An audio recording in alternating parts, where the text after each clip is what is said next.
Livro de 1 Reis, no capítulo 17, a partir do verso 8, aqui o texto que fala da viúva de Sarepta, né? Do tempo do Elias, do profeta Elias. Então aqui, assim, eu não vou ler, vou dizer aqui com as minhas palavras, leiam. Leiam aí, é muito interessante. Então, o profeta Elias, ele profetizou que não haveria chuva por um tempo. E assim aconteceu, não houve chuva, então houve seca, né? Então houve seca, houve fome, e ele ficou numa situação difícil. Mas Deus sustentou ele primeiro, né? Mandou que ele fosse a um ribeiro, e depois o Senhor Deus mandou que ele fosse até essa viúva. Que ela iria suprir ele, iria ajudar ele, dar alimento para ele, né?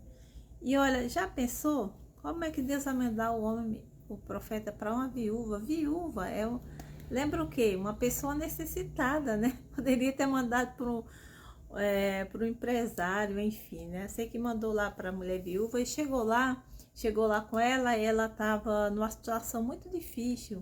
Vai dizer que o texto que ela estava juntando lenha para fazer um bolo, né, para fazer fogo, para fazer um bolo para ela e para o filho, e depois iriam morrer, né, de fome, porque não tinha mais o que fazer, né?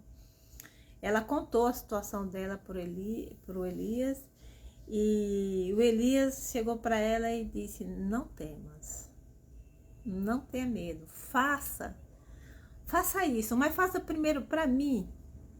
Olha que coisa! Faça primeiro para mim, e depois você faz para você e para o seu filho. E interessante, né? Curioso é que a mulher obedeceu. Como assim? Isso não é normal, isso não é comum. A mulher obedeceu, né? Porque normalmente nós somos egoístas. Como assim? Não, primeiro para mim, né? Enfim, mas ela obedeceu e ela fez como ele disse. E eu vou ler aqui no 14. Só vou ler aqui no 14. Diz assim: porque assim diz o Senhor, Deus de Israel: a farinha da panela não se acabará, e o azeite da botija não faltará, até o dia em que o Senhor dê chuva sobre a terra. Então, diante da obediência dela, né, de que ela não questionou, foi lá, então ela creu, ela confiou e ela obedeceu. Então, essa promessa foi sobre a vida dela, né? E esse é o que eu falei no vídeo de ontem, que Jesus lembrou, né? Jesus falou que nesse tempo aqui havia muitas viúvas, mas o Elias foi uma mulher, né? Então, querendo dizer assim que tem algo assim, sabe? De especial, de diferente aqui, né? Nessa mulher. Porque não é comum. Ela poderia falar assim: não, mas isso não existe, você tá maluco? Fazer primeiro para você? É claro que não, né? Eu vou fazer para mim. Mas ela obedeceu. E ela fez, e o milagre aconteceu, e Deus supriu ali, né? Fez essa promessa para ela e sustentou ela ali. Como também ao Elias. Então, deve haver algo de nós, da nossa parte, né? Quando nós aí no nosso relacionamento com Deus, nós temos a nossa colaboração. Temos que crer em Deus, né? Primeiro ter fé, confiar em Deus.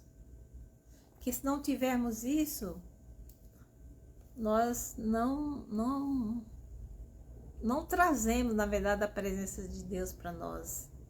Ao contrário, nós afastamos.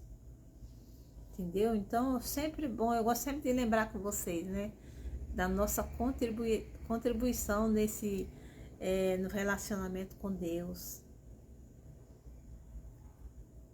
Tá bom? Então pense sobre isso. E Deus é bom, Ele é grande, Ele é rico, Ele é abundante, Ele nos dá bênçãos, Ele faz milagres, mas e nós fazemos o quê? Cremos nele, façamos a nossa parte. Aquilo que está ao nosso alcance, que nós façamos. Obedeçamos a ele. E ele faz a parte dele. E que Deus te abençoe hoje e sempre. Beijo no teu coração.